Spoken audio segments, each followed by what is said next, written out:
Kattabomman நாடகமும் கலகலப்பான mic யுத்தமும். கிராமத்து திருவிழா மேடை. ராமனுக்கு வீரபாண்டிய கட்டபொம்மன் வேஷம். மீசையை ஒட்ட வச்சு கையில் ஒரு பெரிய வாழை பிடிச்சிட்டு மேடைக்கு பின்னால் பில்டப் கொடுத்துட்டு இருந்தான். இன்னைக்கு அந்த வெள்ளையனை என் வசனத்தாலே அலற வைக்கிறேன் அப்படின்னு சபதம் எடுத்தான். ராமனுக்கு டயலாக் சுத்தமாக தெரியாது. அதனால திரைக்கு பின்னால் இருந்து கார்த்தி ஒவ்வொரு வரியா சொல்ல சொல்ல ராம அதை அப்படியே திருப்பி சொல்லணும். நாடகம் தொடங்குச்சு. வெள்ளைக்கார துறையா மாரிமுத்து வந்து நின்னான். கார்த்தி மறைஞ்சிருந்து வரி வட்டி கிஸ்தி அப்படின்னு சொன்னான்.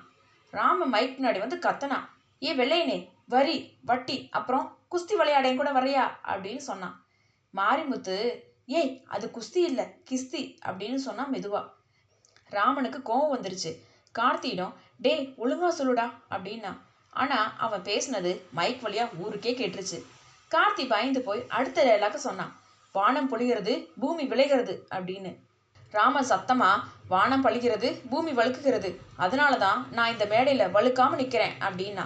ஊர்க்காரங்க விழுந்து விழுந்து சிரிக்க ஆரம்பிச்சாங்க. நாடக ஆசிரியர் கடுப்பாகி, டே உனக்கு ஏன் கொடுக்க வேணும் கிஸ்தி அப்படின்னு கேளுடா அப்படின்னு கத்தனாரு.